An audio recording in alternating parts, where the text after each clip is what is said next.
యోగ్యత లేని నన్ను నీవు ప్రేమించినావు దేవా,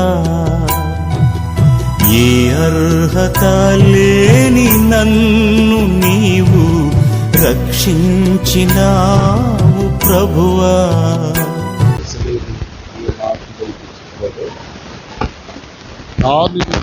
చేసుకుంటూనే కొన్ని మాటలు మనం నేర్చుకున్నాం. ప్రభువే మనందరితో మాట్లాడునుగాక. చెప్పండి అందరూ ఆమేన్. లూకాసు వార్త 2వ అధ్యాయం 7వ చరణమును మనం చదువుకుందాం.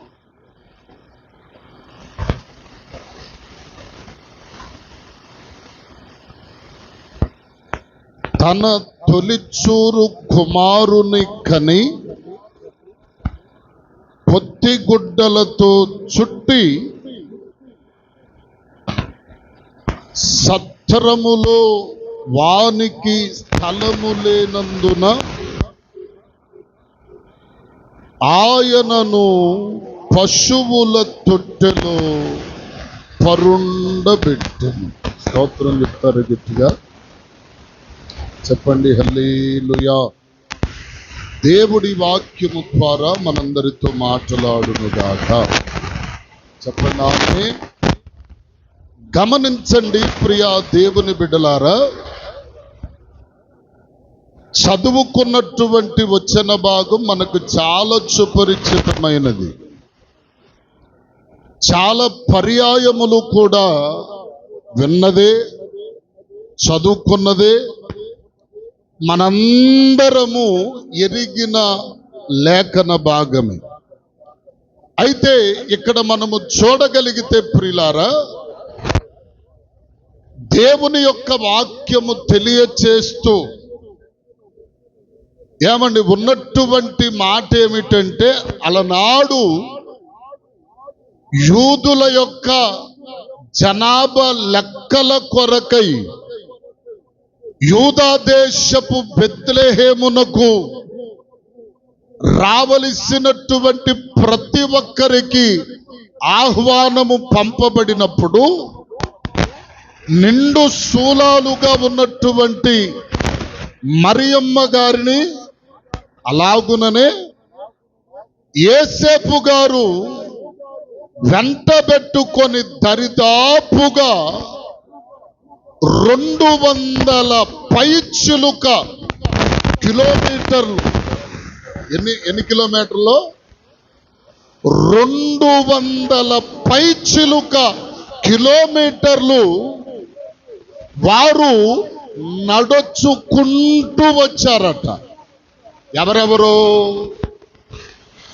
యేసేపు, మేరీ కదా. ఎవరెవరు?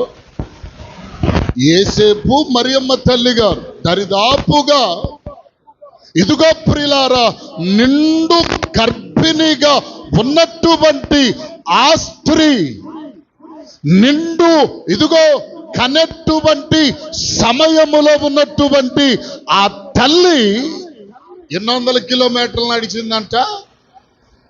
200 కిలోమీటర్ల పైగా. ఇప్పుడు వాళ్ళు నడుపుతారా? వాళ్ళు నడుపుతారా? మా గారు చెప్పింది నాకు, పుష్పమ్మ గారు, నేను వెళ్ళి పాతో నాటో వేసి వచ్చానయ్యా కన్నాను తర్వాత. ఇప్పుడు వాళ్ళు ఏ వీళ్ళు బడంగాల దేవునికి స్తోత్రం. డాక్టర్ గారు బెస్ట్ తీసుకోమన్నాడు. ఏ పని చెయ్యొద్దు అన్నాడు. పని చెయ్యటం ఆరోగ్యవంతం, పని చేస్తేనే అది మంచిది. సరే గమనించండి.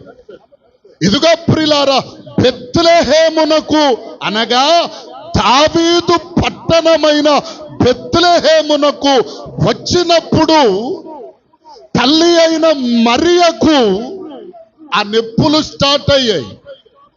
నొప్పులు స్టార్ట్ అయినప్పుడు ఏమండి, ఎక్కడైనా స్థలము దొరుకుతుందేమోనని చూస్తే ఆయన జననమునకు స్థలము ఎక్కడ దొరకలేదు. స్తోత్రం చెప్తారు గట్టిగా. అక్కడ ఏమంటున్నాడు? ఏమండి? సత్రములో వారికి స్థలము లేనందున పశుల పాకలో, పొత్తిగుడ్డలలో, చుట్టి తొట్టిలో పరుండబెట్టబడ్డాడట మన ప్రభువైన యేసుక్రీస్తు. ఇప్పుడు దేవుని వాక్యము తెలియచేస్తున్న మాట ఏమిటంటే, ఇదిగో మన ప్రభువును రక్షకుడైన యేసుక్రీస్తు పుట్టుటకు ఆనాడు స్థలము ఒక్కటైనను లేదు. ఆనాడే కాదు, ఈనాడు కూడా. చెప్పరే, ఈనాడు కూడా స్థలము లేదు. ఎవరికి అంటే ప్రియులారా, ఇదిగో ప్రభువైన క్రీస్తునకు స్థలము లేదు. ఎందుకు లేదు అంటే, వాక్యములో మనము చూడగలిగితే ఒక్క మాట చూడండి. మత్తయి సువార్త 9వ అధ్యాయం 24వ చరణం చదువుతారా? 24. స్థలమీయుడి, ఈ చిన్నది నిద్రించుచున్నదే గాని వారు ఆయనను, స్తోత్రం చెప్పండి గట్టిగా.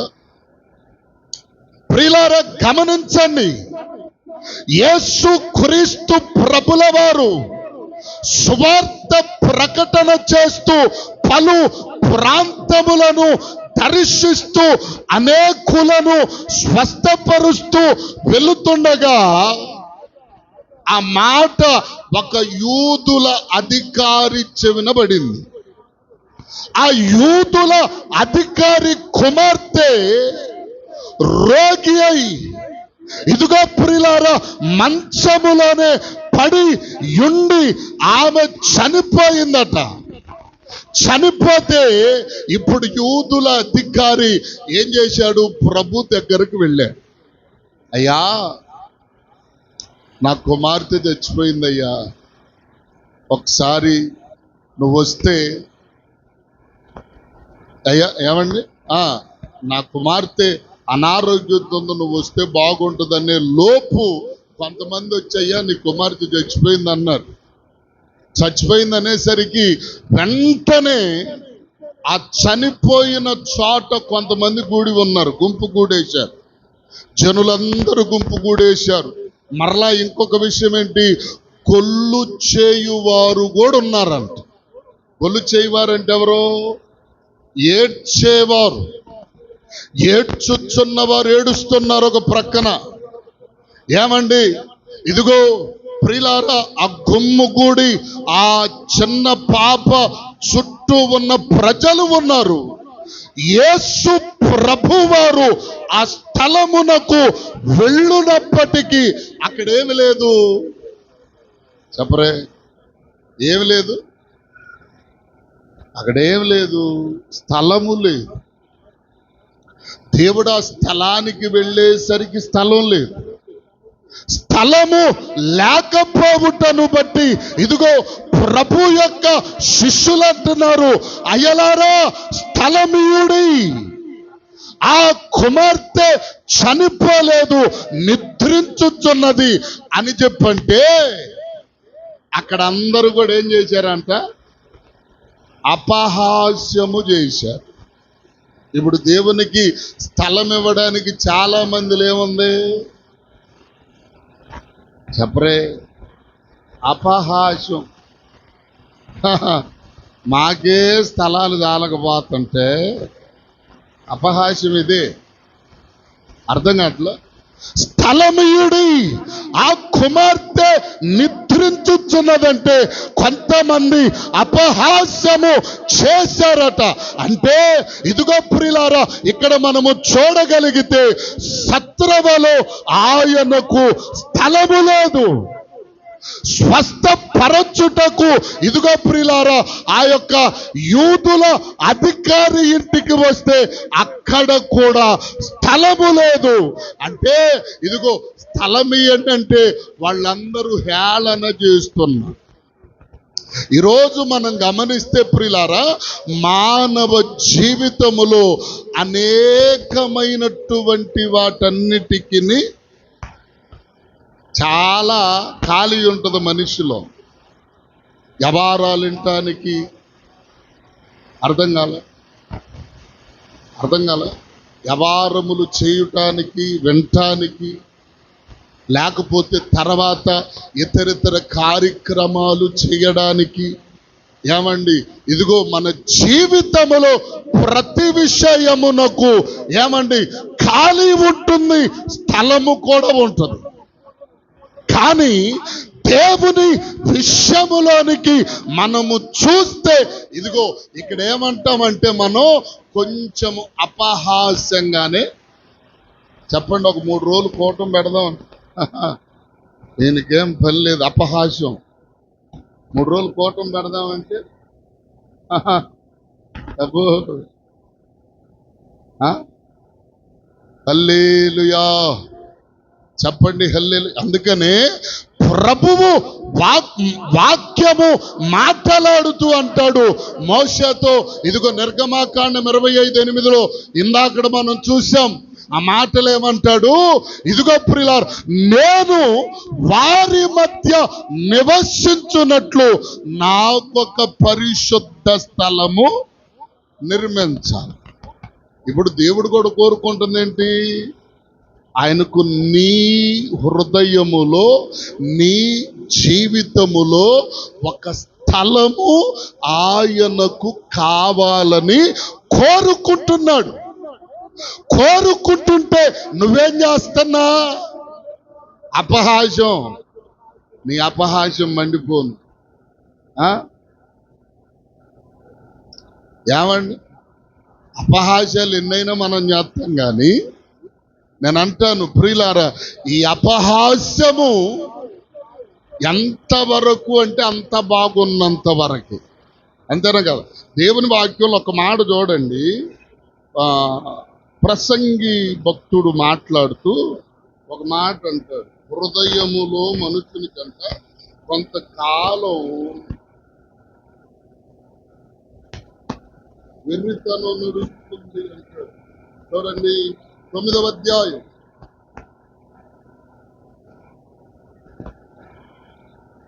చూడండి 3వ అధ్యాయం 9వ అధ్యాయం 3వ వచనములో ఉంటది.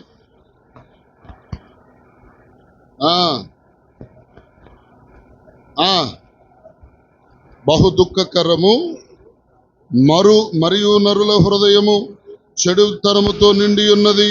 వారు బ్రతుకు కాలమంతయు వారి హృదయమందు వెర్రితనము. చాలమ్మ వెర్రితనం నడుస్తుందంట బ్రతుకు దినాలన్నీ కూడా. వెర్రితనం ఏంటో తెలుసా? వెర్రితనం అంటే ఏంటో తెలుసా? లెక్కలేనితనం. అర్థం కాల? వెర్రితనం అంటే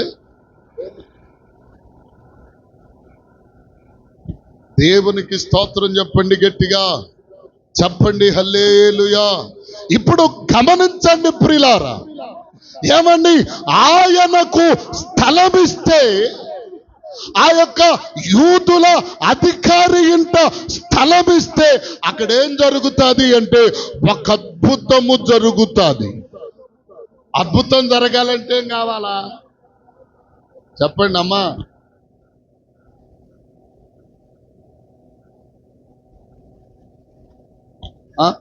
చూడండి ప్రియులారా, దేవునికి స్థలమిస్తే ఆ ఇంట్లో ఏం జరిగేదంటే ఒక అద్భుతము జరుగుతుంది. దేవునికి స్థలము ఇవ్వకపోతే జరిగే అద్భుతం ఏమైపోద్ది? ఆగిపోద్ది. ఉన్నారు ఎక్కడే? చెప్పండి హల్లెలూయా. ఏమవుతుంది? స్థలం ఇస్తే అద్భుతం జరుగుతుంది. స్థలము ఇవ్వకపోతే, అపహాస్యము చేస్తూ ఉంటే, ఇదిగో ప్రియులారా అక్కడ అద్భుతం జరగదు. కనుకనే స్థలం ఇచ్చారు గనుక చిన్నదానిని దేవుడు లేపగలిగాడు. దేవునికి స్తోత్రం చెప్పండి గట్టిగా. స్థలము లేకపోతే ఏం చేస్తాం? మన జీవితంలో ఇదిగో ప్రియులారా పనులకు సమయం ఉన్నట్లుగా, ఇదిగో లేకపోతే ఏమండి కొన్ని వస్తువులు దాచుకోవడానికి స్థలం ఉన్నట్లుగా, ఏమండి మన జీవితములో దేవునికి కూడా స్థలము చెప్పరే, స్థలం ఒకటి కావాలి. దేవునికి మహిమ కలుగును గాక. చెప్పండి హల్లెలూయా. బైబిల్ గ్రంథంలో మనం కొంతమందిని చూస్తే నేను 2-3 మాటలు త్వరగా చెప్పి ముగిస్తాను. ఆస అనేటువంటి రాజు ఉన్నాడు, మనందరికీ తెలుసు. ఈ ఆస అనేటువంటి రాజు దరిదాపుగా 38 సంవత్సరాలు దేవునికి భయభక్తులు కలిగి, ఏమండి దేవుని విషయములో దేవునికి గౌరవమిస్తూ నడిపించబడ్డాడని. అప్పటి వరకు ఆసారాజు పరిపాలనలో ఏ విధమైన తెగులు ఇబ్బంది బాధ కలగలేదు. ఎప్పుడైతే ఈ రాజు దేవుణ్ణి విడిచిపెట్టాడో, దేవుణ్ణి విడిచిపెట్టి కొంతమంది రాజులను ఆశ్రయించాడో, వెంటనే స్టార్ట్ అయిపోయింది.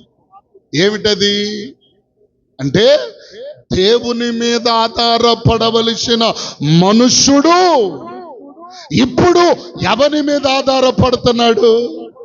మనుష్యుల మీద ఆధారపడుతున్నాడు. ఇర్మియా పుస్తకములో 17వ అధ్యాయము 5వ వచనములో మనము చూస్తాం. ఒక మంచి మాట వ్రాయబడి ఉంది. ఏమండి అక్కడ చూడండి, 17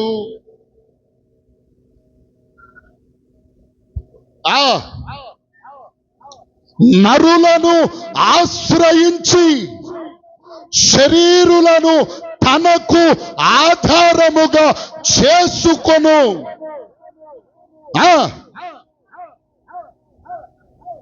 దేవునికి స్తోత్రం చెప్పండి గట్టిగా. అంటే దేవునికి స్థానము ఇవ్వవలసిన ఈ మనుషుడు ఎవరికి ఇస్తున్నాడు? ఇంపార్టెంట్. ఈ ఆసారాజు ఎవరికి ఇచ్చాడు? దేవునికి ఇవ్వాలి, దేవుని మీద ఆధారపడాలి. కానీ ఇతడు ఏం చేశాడంటే రాజులను ఆశ్రయించాడట. అందుకనే ప్రభు వాక్యం అంటుంది, ఎవడైతే యెహోవా మీద నుండి ఏమండి తన భారమును తొలగించుకొని శరీరులను తనకు ఆధారంగా చేసుకుంటాడో వాడు శాపగ్రస్తుడు. ఈరోజు మనుషుల యొక్క జీవితంలో వేటిని ఆధారంగా చేసుకుంటున్నాం? దేవుని ఆధారంగా చేసుకుంటున్నావా? ఏమండి దేవుని ఆధారం చేసుకుంటున్నావా? పొలాలు, పంటలు, పాడులు, రకరకాలైన పనులు, ఏమండి ఎన్నో రకములైన, ఇవన్నీ చెయ్యొద్దని కాదు. మీకు ఒక మంచి మాట చెప్పనా? హనోకు ఉన్నాడు బైబిల్ గ్రంథంలో. హనోకు తెలుసు కదా. హనోకును గురించి వ్రాస్తూ, హనోకు 365 ఏండ్లు బ్రతికి, ఏమండి 65 ఏండ్లు బ్రతికి 300 ఏండ్లు దేవునితో నడచుచు కుమారులను ఎవరితో నడుస్తూ? దేవునితో నడుస్తూ పిల్లల్ని కనుక్కున్నాడు, భార్య బిడ్డలను పోషించుకున్నాడు, అన్ని చేసుకున్నాడు. ఏం చేయలేదా? ఏం పనులు లేక చేయలేదా? పని పాట లేక. పిల్లలు ఎంతమందిని కన్నాడు, మరెవరు పోషిస్తారు? చెప్పరే. ఏ పని టైములో ఆ పని చెప్పరే చెయ్యాలి. ఇప్పుడు అదే విధముగా ప్రియులారా ఆసారాజు మనుష్యులను అనగా ఇదిగో రాజులను ఆశ్రయించాడు, శాపగ్రస్తుడైపోయాడు. అంతేకాదు మనందరికీ తెలిసిన ఇంకొక వ్యక్తి ఉన్నాడు. ఆయన పేరేంటి? సౌలు. సౌలు ఇదిగో 40 సంవత్సరాలు పరిపాలన చేస్తే దేవుని రాజ్యాన్ని 2 సంవత్సరములు దేవుని మీద ఆధారపడ్డాడు. ఎన్ని సంవత్సరాలు? 40 సంవత్సరాలు పరిపాలన. ఏమండి, సపోజు ఒక భార్యాభర్త వివాహ సమయం ఒక 50 సంవత్సరాలు అనుకోండి. ఈ భర్త ఏమనాలి? అయ్యా, నా పిల్ల 50 సంవత్సరాలు అయింది, కానీ నా భార్య పెళ్ళైన మొదట్లోనే నా మాట ఉంది, తర్వాత మొత్తం తాళాలు గుర్తంత ఆమె చేతిలోకి వెళ్ళిపోయింది అయ్యా అన్నాడు అనుకో, ఎట్లా ఉంటుంది చెప్పరే? అంటే ఆయన చెప్పకయ్యే చెప్తున్న మాట ఏంటి? పెత్తనమంతా ఆమెదేనయ్యా చెప్పరే. ఇప్పుడు అదే భార్య 50 సంవత్సరాలు తన పెనిమిడితో కాపురం చేస్తూ 50 సంవత్సరాలు భర్తకు లోబడి ఉంటే ఆ భర్త ఇచ్చే సాక్ష్యం ఎలా ఉండదో తెలుసా? నా భార్య ఎంత మటుకు నా మాటకు ఎదురు చెప్పలేదు. ఒక గొప్ప సాక్ష్యం ఇస్తాడు భర్త. అది ఎవరికి విలువ? చెప్పరే ఎవరికి విలువ? తెలియదు. తెలియనట్టున్నారు. ఎవరికి విలువ ఇచ్చలేదు?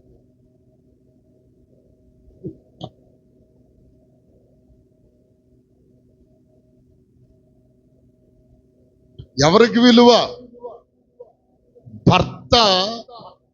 భార్య భర్త విలువను పెంచుతుంది, అంతేకాదు తన విలువను ఇంకా రెట్టింపు చేసుకుంటుంది. ఇప్పుడు ఈ సౌలు కూడా ఏం చేశాడు? దేవుడు రాజుగా ఏర్పాటు చేస్తే ఏర్పరచబడి 40 ఏండ్లు పరిపాలన చేస్తే ఆ 40 ఏండ్ల పరిపాలనలో 2 సంవత్సరములు మాత్రమే దేవునిని ఆశ్రయించాడంట. తరువాత ఏం చేశాడు? కర్ణపిశాచి దగ్గరికి వెళ్ళిపోయాడు. అంటే దేవునికి విధేయుడై ఉన్నది ఎంతకాలం? దేవుని హృదయములో పెట్టుకున్నది ఎంతకాలం? దేవునికి స్థలము ఇచ్చినది ఎంతకాలం అంటే 2 ఏళ్ళు. ఈరోజు మనలో కూడా ఏదో అలకా బులక ఏదో అంటారు చూడు, పులక బువ్వలాగా ప్రియులారా ముచ్చటపడి 3 రోజులు 3 మునుగుళ్ళు మునుగుతారు. ఏమండి, వచ్చేసేసి ఆ ముచ్చట 3 రోజులు మాత్రమే ఉంటది. తర్వాత సంగతి దేవునికి స్తోత్రం.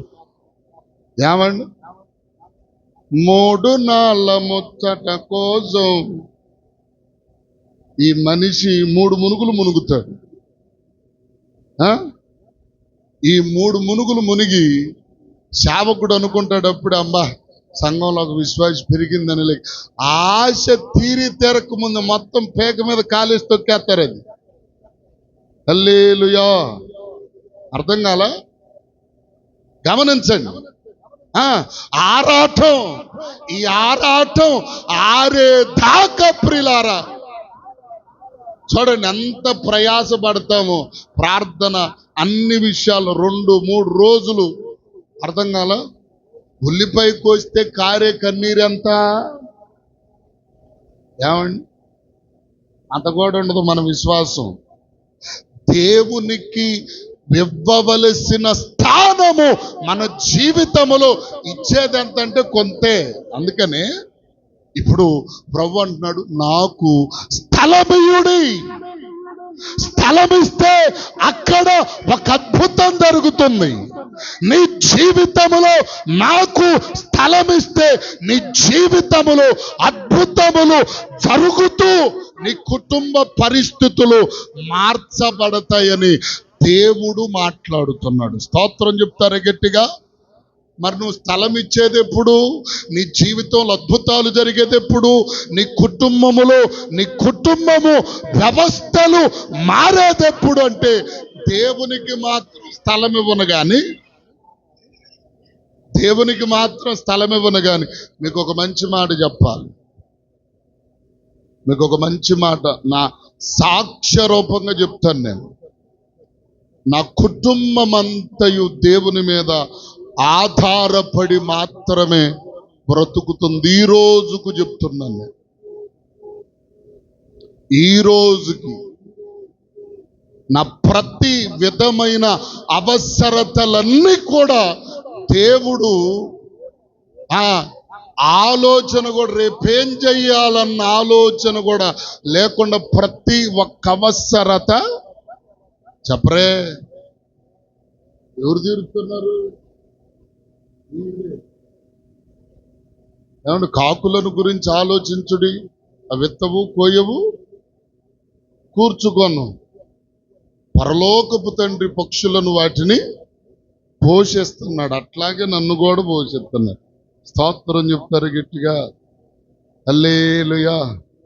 నిజంగా చాలా మంది పట్టించుకోకపోయినా, చెరతున్నా చెరతలేకపోయినా,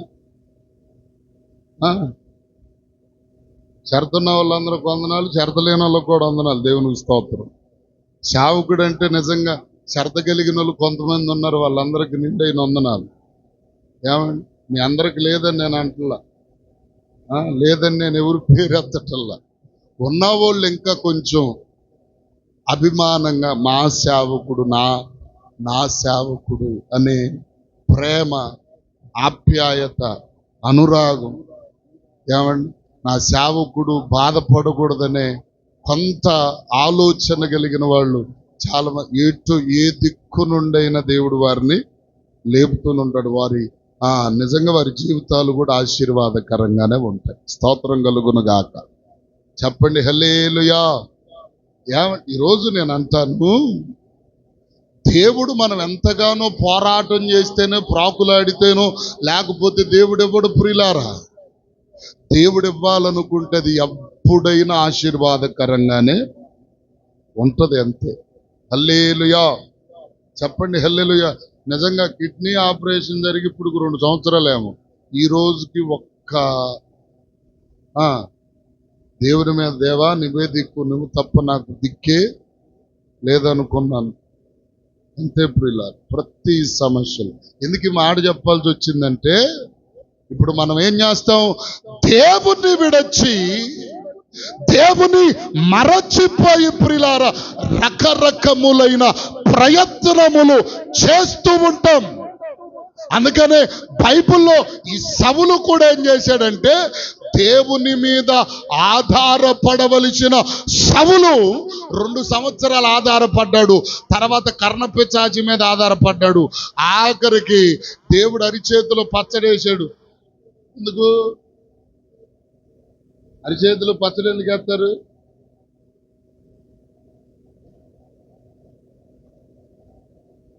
కోరండి పుష్పాలమ్మ గారు పొద్దున్నే, ఆశ గారి పచ్చడి చూడు అని అరిచేతులు వేస్తుంది. ఎందుకు చెప్పరే అమ్మా? కాలే సాంబార్ పోసింది ఒకరోజు, దేవునికి స్తోత్రం అన్నా. ఎందుకు వేస్తుంది? రుచి చూడటానికి.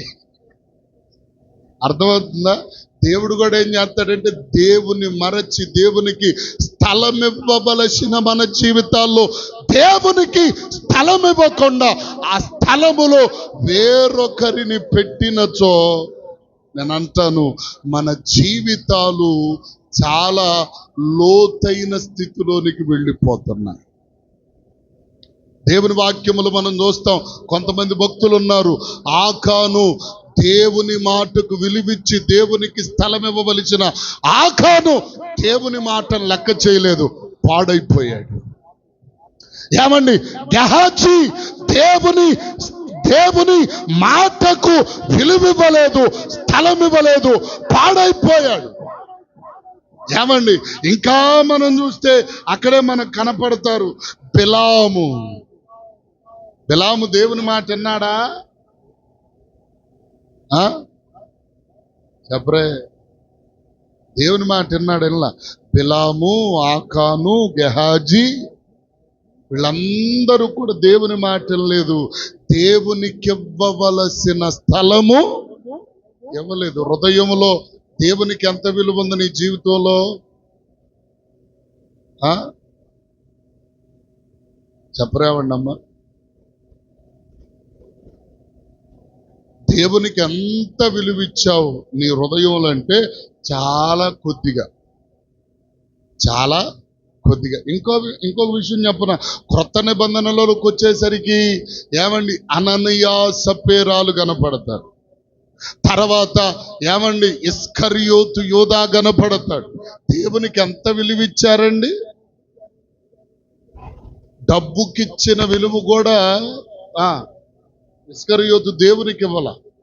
ఎంతనా మనం డబ్బుకిచ్చే విలువ, పెళ్ళిళ్ళు పేరాంటాలకి ఇచ్చే విలువ ఏమండి దేవునికి ఇస్తున్నామంటారా? చెప్పరే.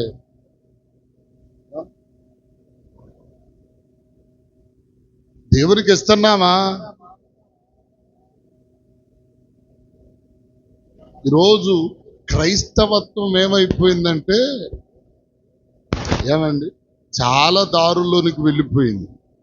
దాన్ని గద్దించిన ప్రాబ్లమే, విమర్శించిన ప్రాబ్లమే, కొంచెం గుచ్చుకొని మాట్లాడినా ప్రాబ్లం అయిపోయింది. అయినా సరే దేవుడు ఏమంటాడంటే ఏమండి ఫలించే కొమ్మలే నాకు అవసరమైన పనికిరాని కొమ్మలు నరికి పారేసి పక్కన వేసేయండి అన్నాడు. దేవునికి స్తోత్రం, హల్లెలూయా. గమనించండి. ఇప్పుడు అందుకనే వీళ్ళందరూ కూడా దేవునికి స్థలం ఇవ్వలేదు. కనుకనే దేవుడు వారి జీవితంలో ఏం తెచ్చాడు? పతన అవస్థలోనికి పడిపోయారు. ఏమండి రోజు డబ్బుకిచ్చే గౌరవం, వస్త్రాలకు ఇచ్చే గౌరవం, వెండి బంగారాలకు ఇచ్చే గౌరవం మనుషులు దేవునికి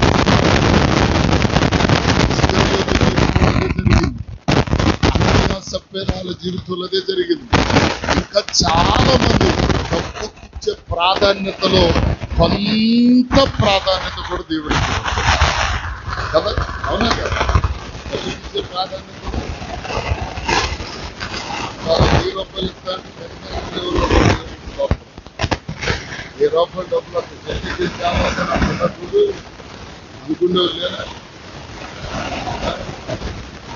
దేవునికి మహిమ కలుగునుగాక. గమనించండి. దేవుని చేర్చుకున్న వారు ఎవరు అంటే మొట్టమొదటిగా మనం చూస్తే పొట్టి చెక్కయ్య మనకు కనిపిస్తాడు.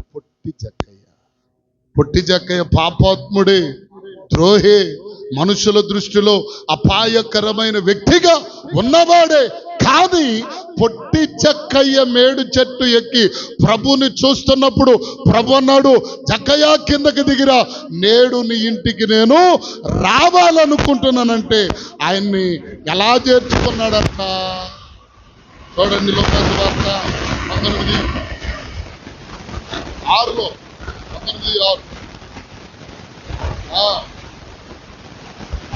ఎట్టంట సంతోషముతో ఆయనను చేర్చుకున్నాడు. ప్రియులారా చూడండి, దేవునిని పొట్టి చెక్కయ్య ఎలాగూ తన ఇంటికి చేర్చుకున్నాడయ్యంటే సంతోషముతో.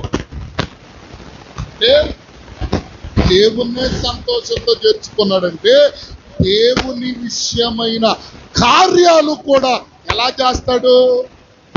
సంతోషంగానే.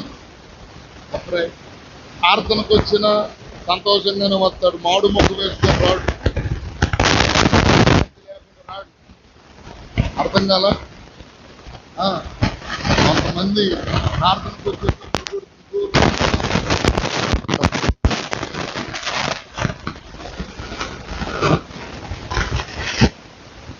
దేవుని స్తోత్రం కలుగునుగా. మా వెలిగింది పాట లేక జరుగుతున్నట్టు దేవునికి స్తోత్రం. ఇంటికి సంతోషముతో చేర్చుకున్నాడు. అంతేకాదు చాలా కార్యాలు ఉన్నాయి. బాబా ఇది మొదలుకొని ఎవరి దగ్గర ఏదైనా తీసుకుంటే అవన్నీ చేస్తాను, నీ కొరకు బ్రతుకుతానయ్యని చెప్పి నిర్ణయం తీసుకున్నవాడు పొట్టి చెక్కయ్య. స్తోత్రం చెప్తారు గట్టిగా. ఈరోజు నేను అంటాను, ప్రభుకి స్థలం ఇస్తే అది ఎలా ఇవ్వాలి? సంతోషంతో ఇవ్వాలి. సంతోషంతో ఇవ్వాలి. సంతోషంగా ప్రార్థనకు రావాలి. సంతోషంగా పాటలు పాడాలి. సంతోషంగా అమ్మా నీ సంతోషము నీకు కావలెనా, ఈ సంతోషము నీకు కావలెనా, ఈ సంతోషము నీకు కావలెనా, నేడే యేసు నొద్దకు రమ్ము, నేడే యేసు నొద్దకు రమ్ము,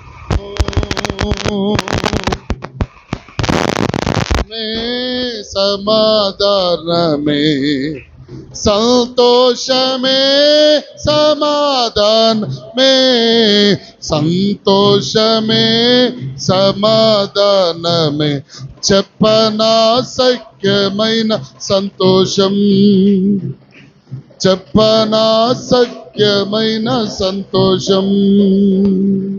హల్లెలూయా. సంతోషంతో ప్రభుని చేర్చుకోండి. ఇంకొక మాట మనం చూడగలిగితే యోహాను సువార్తలో రాయబడిన 11వ అధ్యాయంలో ప్రియులారా, ప్రభువైన యేసుక్రీస్తు అనేక పర్యాయాలు ప్రియులారా చూడండి, లాజరు మరియా మార్త అనేటువంటి మొదటి అధ్యాయంలో మొదట్లోనే 11 యోహాను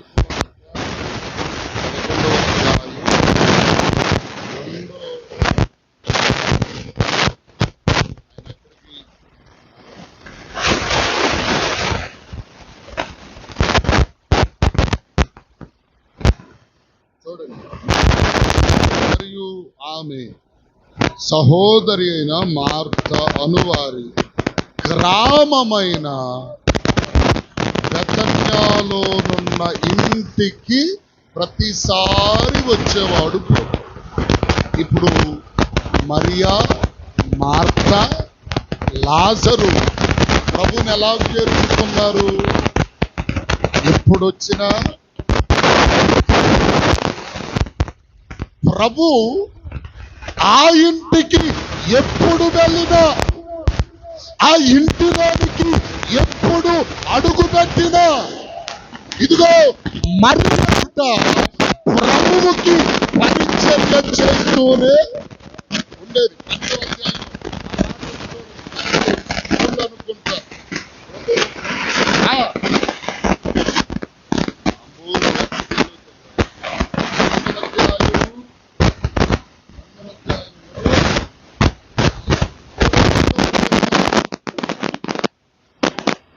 మార్త ఉపచారము చేసెను. ఆ దేవునికి స్తోత్రం చెప్పండి గట్టిగా. మరియము ప్రభు పాదాల దగ్గర ఉండి పరిచర్య చేస్తుంటే మార్త అయితే ఏం చేస్తుంది?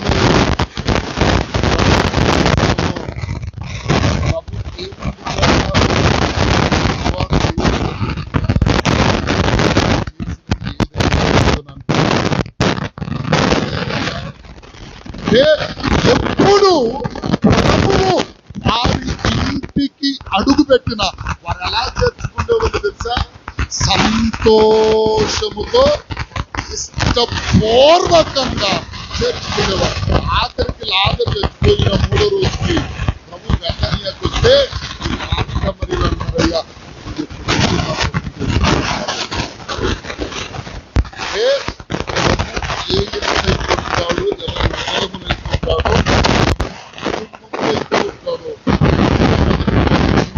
పాపం ఉండదు వారి ఇంటిలో, ఇదిగో తెగులుండదు వారి ఇంట్లో, రోగములు రొప్పులు ఉండవు. ప్రియులారా, వారి కుటుంబం కనబడేటప్పుడు అద్భుతమైన కార్యములు జరుగుతాయి. చెప్పండి హల్లెలూయా.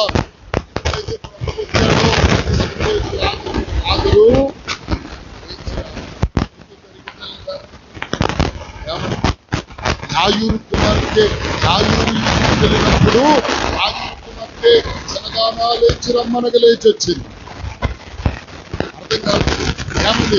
పొట్టి జక్కయ్య ఇంటికి ప్రభు వెళితే ప్రభు నా జీవితంలో ఉన్న పాపం అంతా ఈ రోజుతో వదిలిపెట్టేస్తున్నాను. ప్రభు ప్రభుని మన హృదయంలో స్థానం ఇచ్చి చేర్చుకుంటే దాన్ని దేవుడు జరిగిస్తూనే ఈరోజు నిజంగా పిల్లారా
చాలా భయంకరమైన ఉత్పత్తులు వస్తున్నాయి. ఏమండి సీరియల్లో పొందినటువంటి ప్రత్యేకత కూడా దేవునికి ఎంత స్థానం ఇస్తున్నా దేవునికి చెప్పండి, ఎంత స్థానం ఇస్తున్నాం.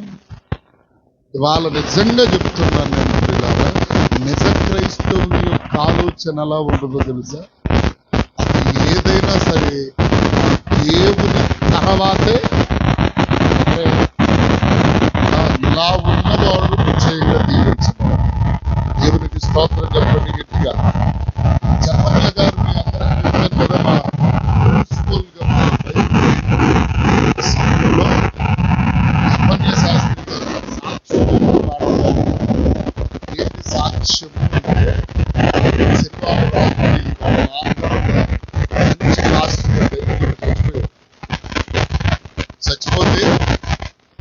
చచ్చిపోయిన దైవజనుడు ఏ రోజు పారేయాలి? శనివారం రోజు చచ్చిపోయాడు.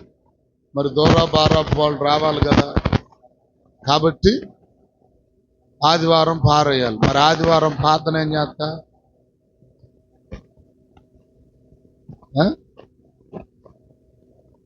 ప్రార్థన ఏం చేస్తా అంటే, ఈ దైవజనుడు బాక్సులో తండ్రిని పెట్టాడు, అందరికీ కబురు చెప్పాడు, అందరూ వచ్చారు చర్చికి. తండ్రి శవాన్ని ముందు పెట్టుకుని వాక్యం చెప్తూ ఏడుస్తూనే వాక్యం చెప్తూ ప్రార్థన ముగించిన తర్వాత తండ్రి శవాన్ని చెప్పరే. అందుకని బైబిల్ అంటాడు, ఇదిగో దీపము నిత్యము వెలుగుతూనే ఉండాలి, అది ఆరిపోకూడదు. ఆరిపోకూడదని వాక్యం చెప్తుంది కనుక మనం ఎప్పుడు ఆరాధన క్రమములో నిత్యము వెలుగుతూనే ఉండాలి.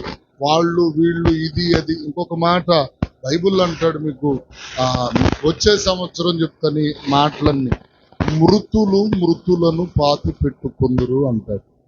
ఎవరు? మృతులను పాతి పెట్టుకుంటారు, నువ్వు వచ్చి నన్ను వెంబడించు అంటాడు ప్రభు. ఎందుకు ఆ మాట అన్నాడు? చచ్చిన వారు చచ్చేవారిని పారేయగలుగుతారు? ఇప్పుడు అసలు చచ్చినోడు ఎవరు? మరి చచ్చే వాళ్ళు ఎవరు? అర్థమైంది పాయింట్? చచ్చిన వాళ్ళు ఎవరు? మరి వారిని పారేసే చచ్చిన వాళ్ళు ఎవరు? ఆత్మీయంగా చచ్చినోళ్ళు. ఆత్మీయంగా చచ్చినోడు ఆలోచన అంతా ఎక్కడ ఉంటది? లోకంలోనే ఉంటది. ఎప్పుడు ఖాళీ దొరికిద్దా? ఇప్పుడే పనికి వెళ్దాం, ఇదే పని. నిజంగా ఆత్మీయముగా బ్రతికించబడిన వాడు ఏమండి చేసే పని ఏంటో చెప్పనా? ఆ కార్యం ఆ కార్యంగానే ఉంటుంది, ఈ కార్యంలో కూడా పాలు పంపులు. అది నిజమైన ఆత్మీయుల యొక్క లక్షణం. కాబట్టి ఇప్పుడు మనం దేవునికి స్థలం ఇస్తే మన జీవితంలో అద్భుతాలు జరుగుతాయి, మన కుటుంబముల అద్భుతాలు జరుగుతాయి, మన సంఘముల అద్భుతాలు జరుగుతాయి, మన గ్రామములో కూడా అద్భుతాలు జరుగుతాయి. కాబట్టి మనం దేవునికి స్థలం ఇస్తే, అందుకని దేవుడు అన్నాడు, నేను వచ్చి మీ మధ్య నివాసము చెయ్యాలి అనుకున్నా. నేను వారిలో అన్నాడు, వారి మధ్య కాదు, అక్కడ 25:8 వారిలో నివసించున్నట్లు, వారి మధ్య మాట ఏంటి? వారిలో నివసించాలి. వారిలో అంటే మనలో నివాసం చేస్తే ఆయన నివాసము చేయడానికి మనం కొద్దిగా స్థలం ఇస్తే, ఆ స్థలం ఇచ్చిన వ్యక్తి ఏమవుతాడంటే ఆశీర్వదించబడతాడు, అభివృద్ధి పొందుతాడు, అత్యధికమైన కృపను పొంది దేదీప్యమానంగా వెలిగించబడే దీపము వలె అనేకులకు ఆశీర్వాదకరంగా మార్చబడి నడిపించబడతాడు. అలాగూ ఉన్నట్లు ప్రభువే మనకు సహాయం చేయునుగాక. ఆమేన్.